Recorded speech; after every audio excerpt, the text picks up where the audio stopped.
Hello, hello. This is the Writer at Work podcast. I'm your host, Kit, and today I will be interviewing your other host, Catherine, about writer's block. We will treat it like a disease, and we will talk about what it is, symptoms and causes, risk factors and complications, prevention and treatment. But first, Cate, how are you doing today? I'm doing pretty good. So I didn't look at the script, so that was really funny.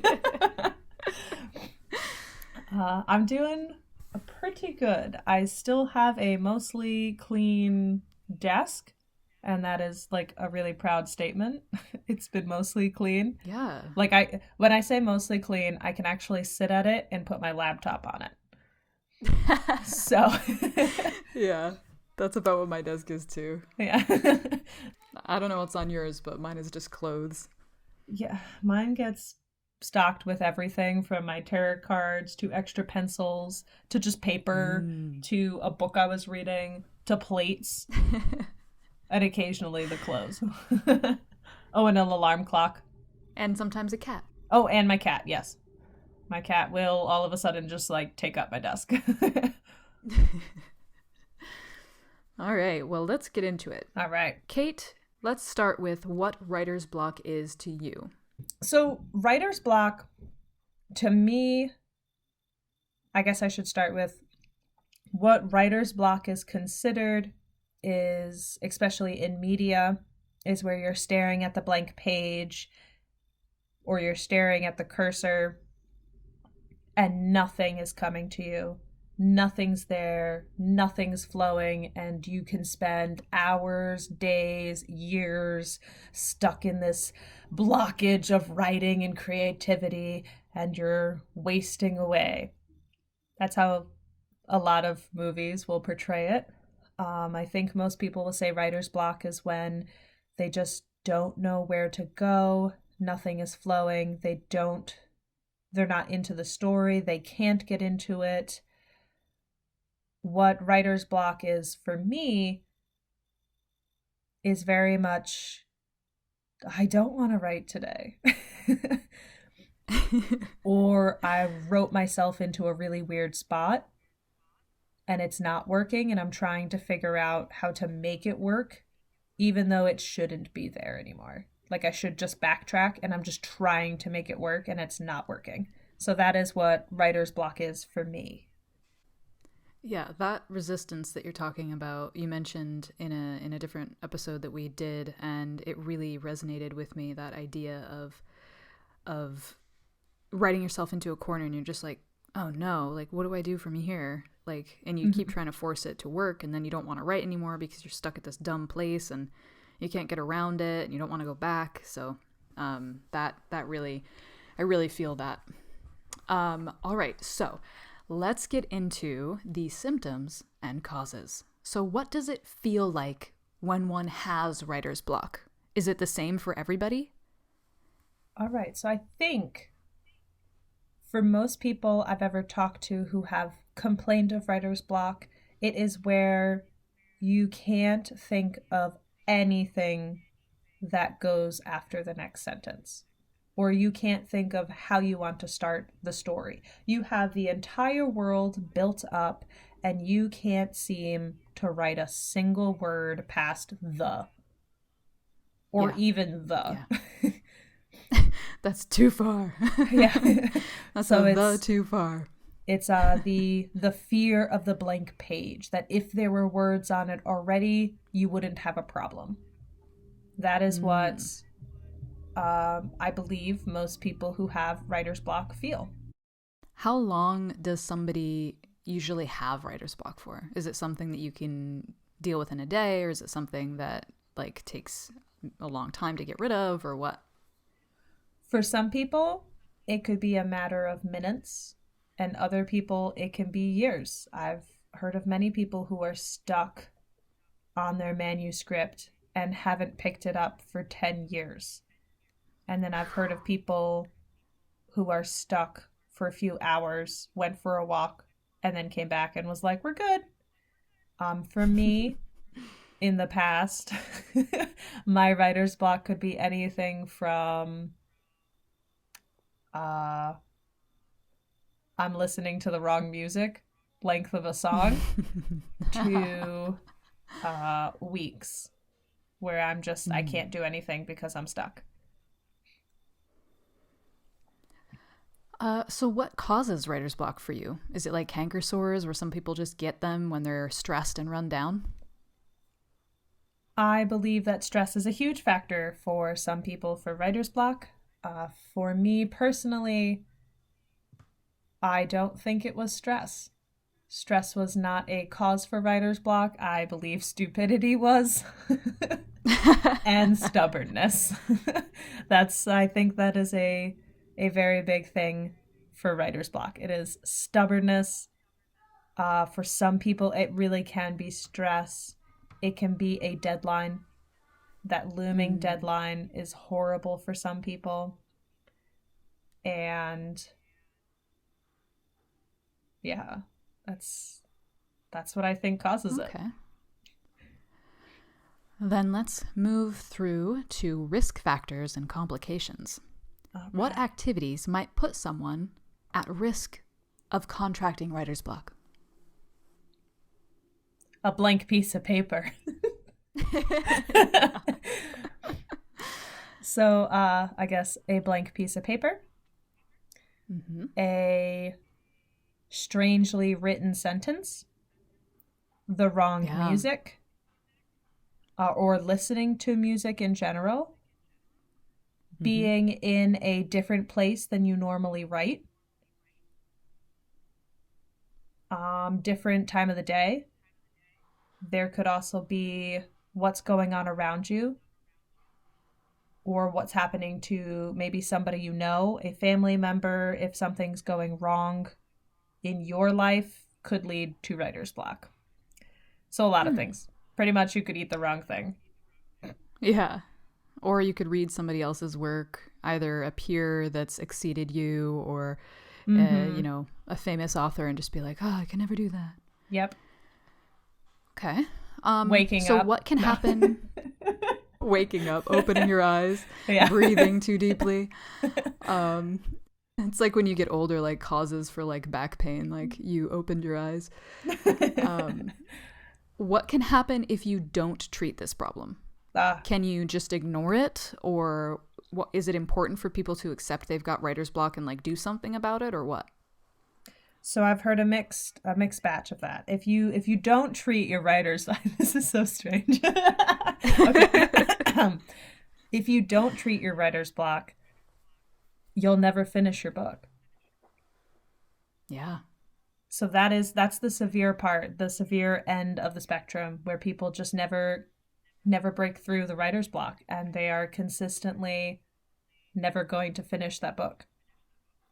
If you ignore it, you might be able to start something else, but that looming piece of work behind you will always be there. Some people are very capable of being able to push through and work themselves through, kind of like you would do a cold.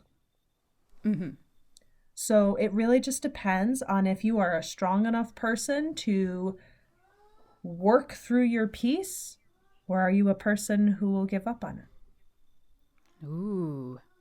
So that brings us to treatment and prevention. So let's say, for example, I'm sitting over here in the same few books I've been working on for like the past 10 years or something, hypothetically, right? And I just can't seem to finish any of them. Obviously, I'm asking for a friend. How would you get rid of the writer's blocks and resistance that prevents you from finishing those novels? Are there any tricks that might be helpful to others who already have writer's block? Yes. One of the best ones that I've heard come from some of the top authors in the world, and their statement is, well, when a plumber goes to work, you don't hear about plumber's block. I think their blocks are a little different. They go there to fix blocks. Yes, but they don't just show up there and they're like, oh, well, I don't know. And then walk away. They don't start taking the pipes apart and be like, well, I just don't know what to do for the rest of today. I think it really is a matter of realizing that other jobs don't get writer's block. That it really is mind over matter. If you believe that you have writer's block, you're putting power into having writer's block. So it is a form of resistance where I'm a procrastinator. And some of that I will blame on writer's block, being like, yeah, I don't know what to do. No, man, I just didn't want to write that day. I didn't want to actually sit down and do the work to write. So, of course, I had writer's block. Other times, it really is being disorganized. I've heard a lot more people get writer's block when they are pantsers versus plotters, which is something I'd like to do in another episode, where I believe that there actually isn't any difference between them. And so we have plotters, who are people who really think out their ideas, and most of the time they don't write themselves into a blockage. So I will write myself into a blockage because I do both, where I will make an outline and then we'll be like, I don't need to follow it, and we'll write whatever story idea came to me instead. And sometimes it works out perfectly, and other times I've just written over like 3,000 words that don't work. I just did it with my steampunk book. I wrote this awesome scene, but I'm only 40 pages into the book, and I'm like, wait, this scene is happening too early. It doesn't fit. And I wrote myself into this weird section where I'm trying to make it fit, and it's not. And you have to know when something isn't working and how to backtrack to get yourself back onto track. Wow. Where you have to go back and get yourself back onto track. Ooh, there was too many tracks in there. So that's a trick for people. Look at why you're not writing.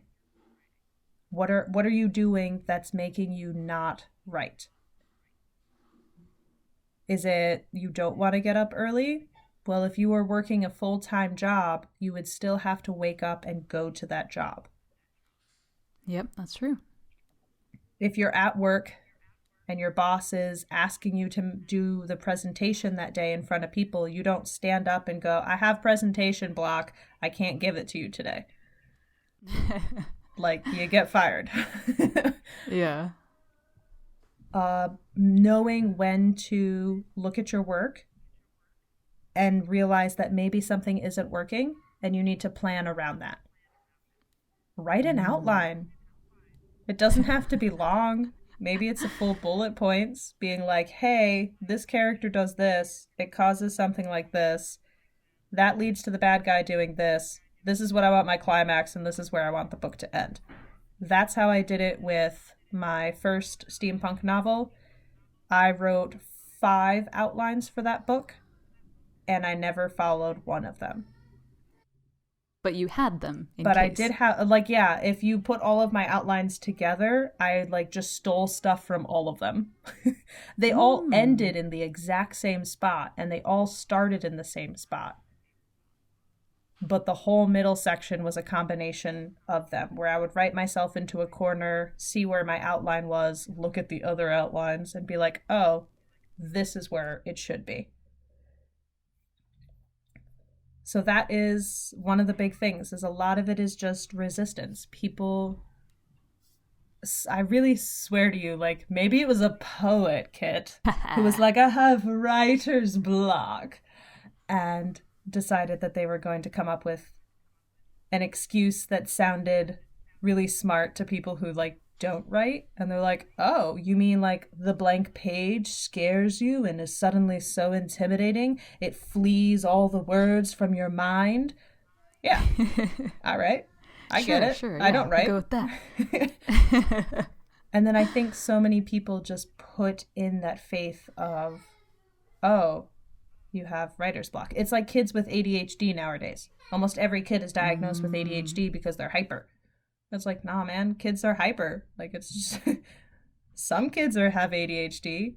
Some kids just need to run around for more than the 10 minutes you allow at recess. Yeah. then that kind of leads us to prevention, right? So, what can be done to avoid falling into writer's block in the first place? Any surefire preventatives? Is abstinence the best policy for writer's block? Because if you don't write, you can never develop writer's block. Like, technically, if you don't have skin, you can't get skin cancer. And as a side note, did you know that your skin weighs around 16% of your total body weight? What? So, hashtag an ounce of prevention is worth 20 pounds of skin. Ew. That's weirder than my triple jointed elbows. Okay. So, preventatives. Yes, I believe writer's block can be prevented by people stopping the claim of writer's block. Like I said, Okay. if you actually treat this like it's your job, then there's no excuse. Okay, I had mentioned this to somebody and they brought up science. Well, what about a scientist who is working on something and it never seems to work? Well, they're still working on it.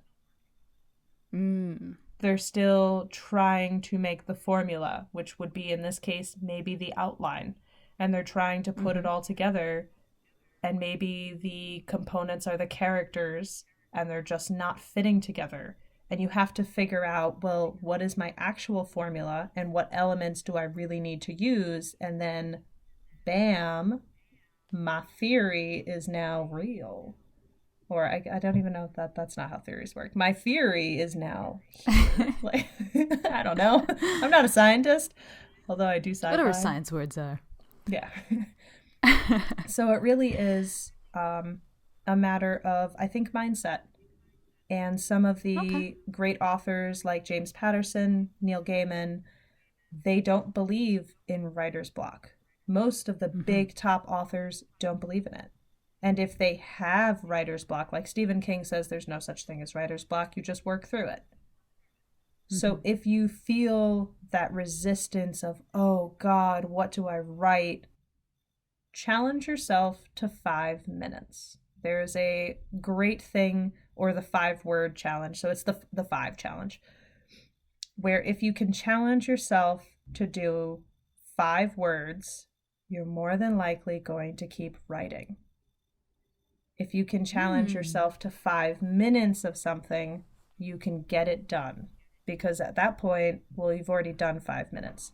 It's like if you have a sink full of dishes and you only wash 2 of the 10 dishes, you might as well just finish all of them because you've already washed 2 of them.